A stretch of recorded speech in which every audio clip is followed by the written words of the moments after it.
The United States has had unilateral conversations with Iran now, with the Houthis, with Hamas, but none of them have involved Israel. And so I'm not trying to say like, we shouldn't stop the killing. I'm saying this dude is a fucking fascist who absolutely wants a Trump Tower in Gaza.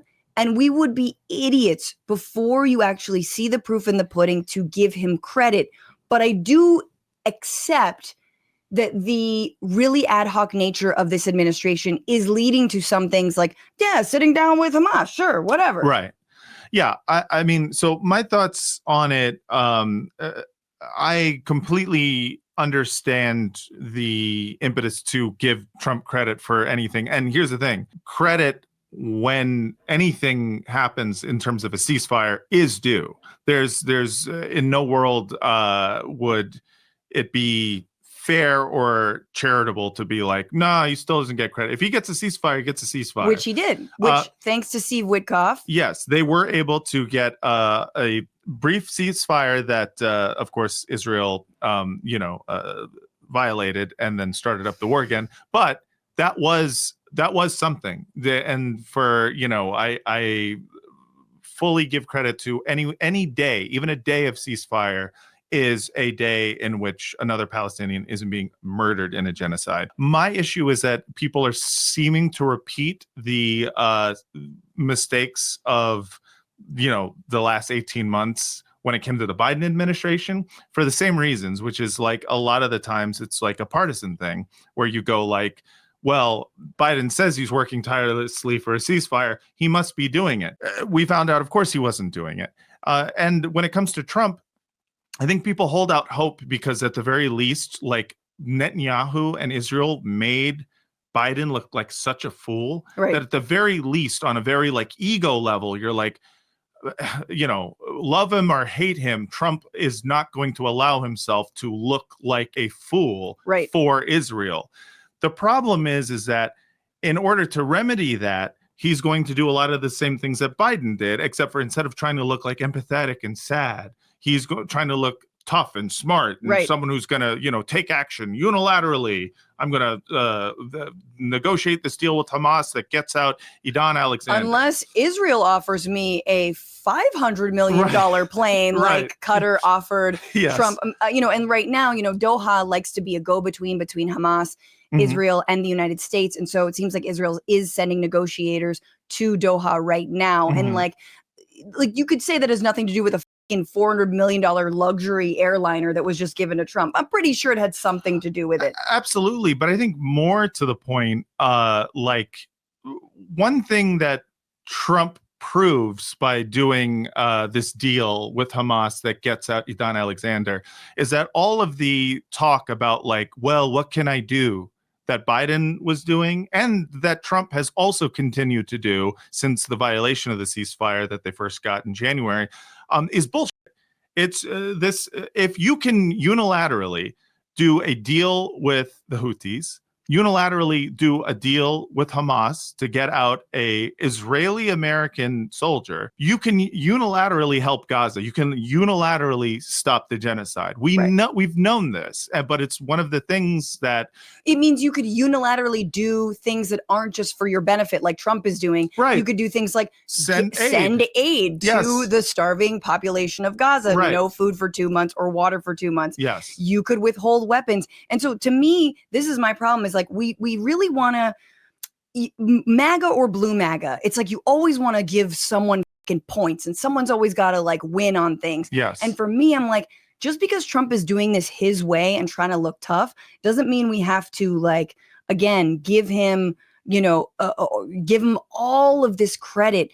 Instead, what we should say is, it is an indictment on Democrats and on Biden for not unilaterally doing some good shit. That instead, our side of the street has to be clean. And for me, instead of making common cause with fucking Marjorie Taylor Greene and people who ostensibly are anti-war but are super pro-fascist and pro-war when it comes to locking up, you know, immigrants in this country or, you know, militarizing our southern border.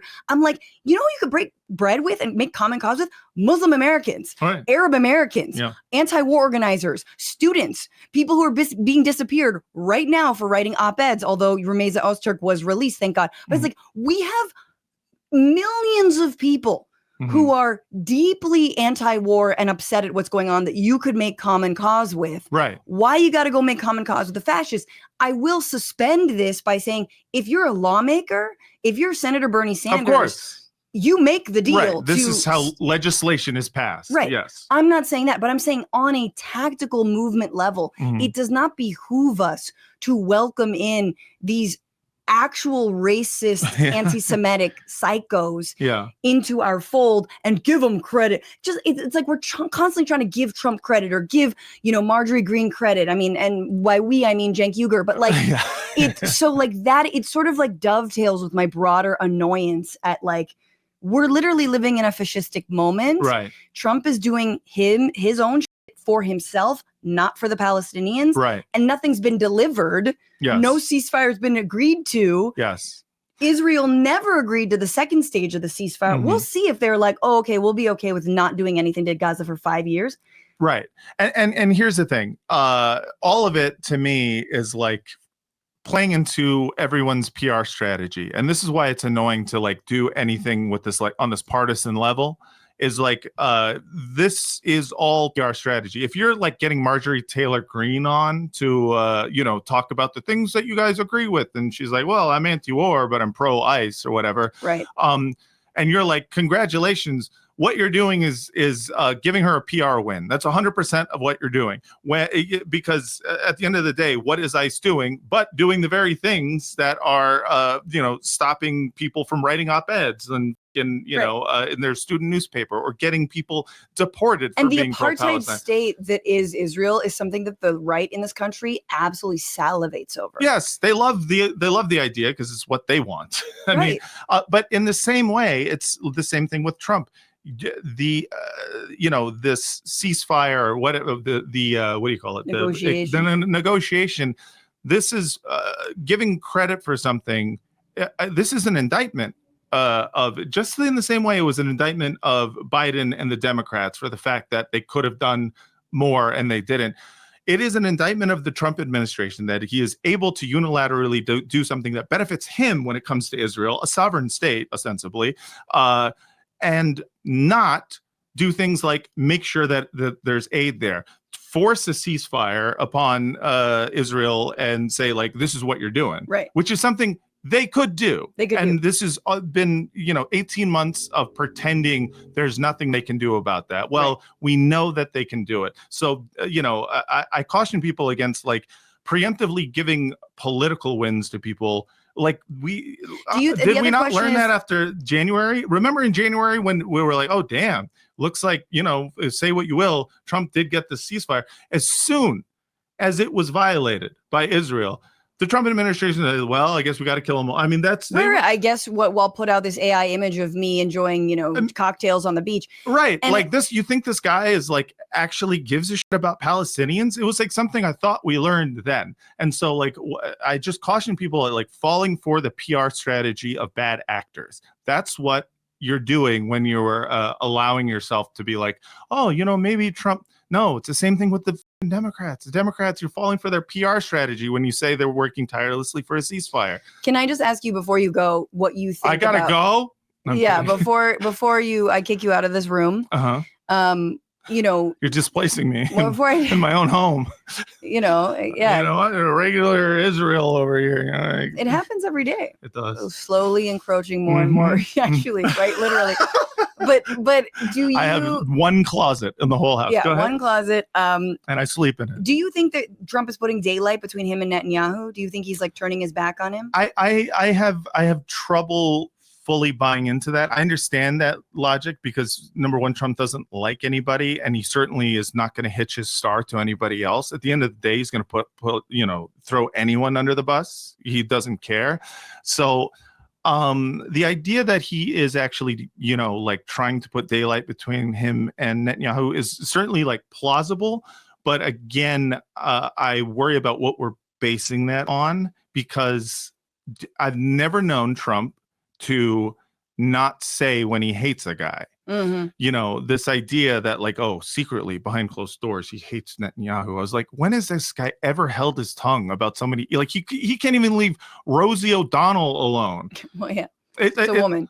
Well, that's a good point. But I'm saying, like, no, he will throw anyone under the bus. He doesn't give a it could be his lawyers. He doesn't care. So the idea that it would be holding his tongue for Israel, I kind of doubt that. I also think we do have to consider Netanyahu's perspective on things. What looks good for him in the Knesset and amongst his own base is certainly not doing a ceasefire with the Houthis and doing a deal with Hamas to get out Edan Alexander. I think I don't base this on any insider knowledge, just knowing Israeli politics. He doesn't want to be involved in that on its face. And so he is not going to be taking credit for anything that has peace. He's going to take a step back. He's going to take a step back, and he's going to do the thing he always does, which is, well, maybe we should start weaning ourselves off of this, American security assurances. We can do it on our own. They always pretend that they're like, oh, we don't need the United States whenever they feel in any way threatened, or whenever they feel like they need to bolster their own people, and their own psychopaths. So I would say, again, part of a PR strategy. This is one of the things we talk about a lot on our podcast, is people's Hasbara, their PR strategy. Their spin is meant to look a certain way, and it's actually doing a whole other thing. So caution against anything until the Palestine is free. I'm not going to believe a goddamn word any politician in either Israel or the United States says. I think that's very fair, and I appreciate you coming on. I think we have to TBD. Mm-hmm. If water starts flowing, if aid trucks start arriving, absolutely. If there's a suspension of bombing, cool. And these are all things he can do. We support that, and we support it. And if he does it, God bless him. If he does it, I would be like, I will be the first to say this is an incredible thing, because it would be. But it shows that it can be done. It shows it can be done. Yep, that's what it does. Yep. What's going on, Frantifa? If you haven't already, subscribe to this channel right now. Hit that button. And also, you can become a patron and support the show every single week. Get access to bonus episodes and exclusive merchandise. Patreon.com/Bitchuation Room. Do